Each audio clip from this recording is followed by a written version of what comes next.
Hello friends, मेरा नाम है अभिषेक पांचाल और आप देख रहे हैं study with Abhishek Panchal YouTube channel. दोस्तों, आज हम पढ़ेंगे पॉलिटिकल साइंस बुक का कक्षा 11 की जो राजनीति सिद्धांत बुक है उसका अध्याय नंबर 7 संघवाद। दोस्तों, संघवाद के बारे में पढ़ेंगे। दोस्तों, जैसा कि हम जानते हैं कि भाई हमारे देश में संघात्मक शासन व्यवस्था है और संघात्मक शासन व्यवस्था में दो स्तर की सरकार होती है, एक केंद्र स्तर की और दूसरी राज्य स्तर की। अब हम पढ़ेंगे संघवाद के बारे में। संघवाद एक ऐसी व्यवस्था है जिसमें दो स्तर की राजनीतिक व्यवस्थाओं को शामिल किया जाता है। मतलब इसमें भी दो स्तर की सरकार होती है। एक तो होती है प्रांतीय स्तर की, यानी जो एक राज्य सरकार, और दूसरी केंद्र स्तर की जो पूरे देश में काम करती है, केंद्र सरकार। हमने देखा कि भाई दो स्तर की सरकार होती है, एक केंद्र स्तर की और दूसरी राज्य स्तर की। प्रत्येक सरकार को अपने अधिकार होते हैं। जो केंद्र स्तर की सरकार है उसको अपने अलग अधिकार है और राज्य स्तर की सरकार उसको अपने अलग अधिकार है। कुछ संघीय राष्ट्र में दोहरी नागरिकता भी होती है। मतलब भी कुछ ऐसे देश है जहाँ पर दोहरी नागरिकता है। अगर कोई व्यक्ति जैसे अमेरिका में रह रहा है और वो अमेरिका के किसी राज्य में रहता है तो उसको उस राज्य की भी नागरिकता होती है और अमेरिकन की भी नागरिकता होती है।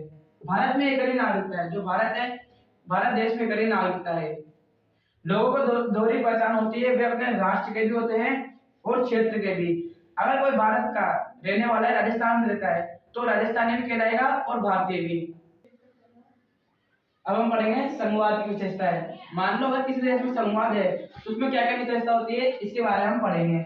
पहली विशेषता है दो स्तर की सरकार, एक केंद्र स्तर की और दूसरी राज्य स्तर की। अगर किसी देश में दो स्तर की सरकार है, एक केंद्र स्तर की और दूसरी राज्य स्तर की, तो उसमें भी संघवाद कहलाएगा। दूसरी विशेषता है लिखित संविधान, उस देश का संविधान लिखित होना चाहिए। तीसरी शक्तियों का विभाजन, चौथी स्वतंत्र न्यायपालिका और पांचवी संविधान की सर्वोच्चता। ये सभी है संघवाद की विशेषता है। अगर ये सभी किसी देश में होंगी तो उस देश में संघवाद होगा। अब हम पढ़ेंगे भारत में संघवाद। भारत में जो संघवाद उसमें क्या क्या विशेषता है इसके बारे में हम पढ़ेंगे। पहले दो स्तर की सरकार,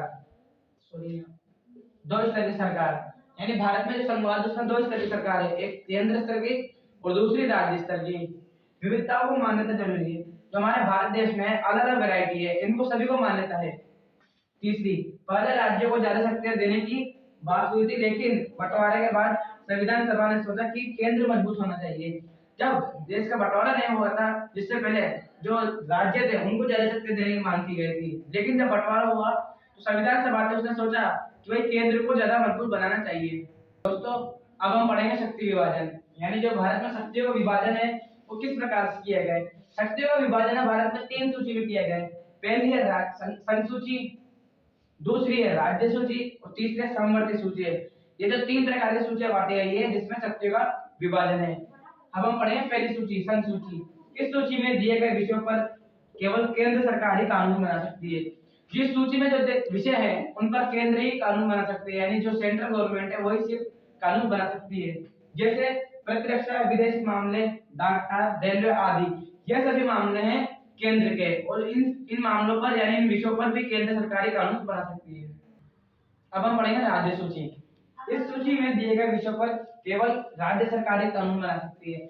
मतलब कि सूची में जो विषय दिए गए हैं उन पर केवल राज्य सरकारी कानून बना सकती है।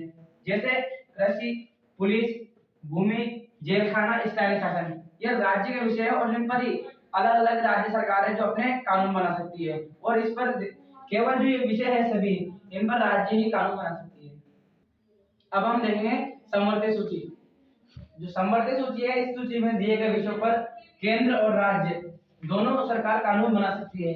इस सूची में जो विषय दिए गए हैं उस पर केंद्र और राज्य सरकार दोनों कानून बना सकती है, लेकिन किसी मुद्दे पर विवाद होने पर केंद्र को प्राथमिकता दी जाएगी।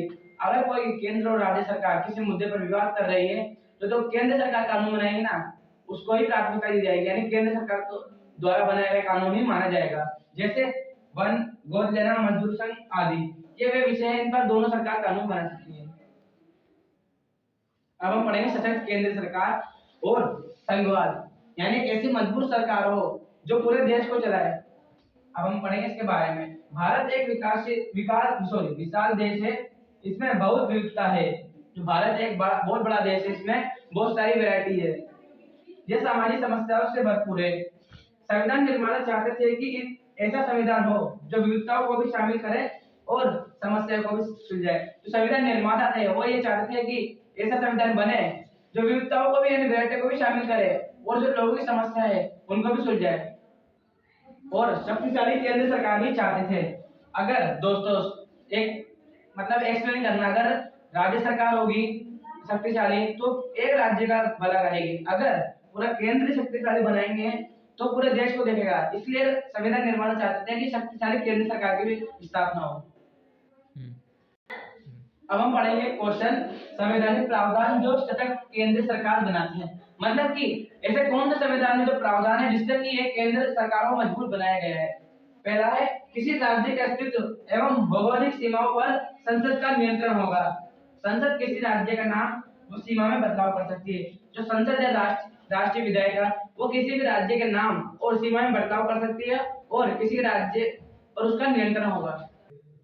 अब हम पढ़ेंगे इसका दूसरा पॉइंट, जब देश में आपातकाल लागू हो जाता है तो उस समय केंद्र अधिक ताकतवर हो जाती है और केंद्र उन विषयों पर भी कानून बना सकती है जो राज्य सूची में हो। अगर देश में आपातकाल लागू हो जाता है या देश में नहीं सॉरी किसी राज्य में आपातकाल लागू हो जाता है तो केंद्र सरकार उन विषयों पर भी कानून बना सकती है जो राज्य सूची में हो। दोस्तों इसके आगे पढ़े हम अगले पार्ट में, तब तक के लिए जय हिंद जय भारत।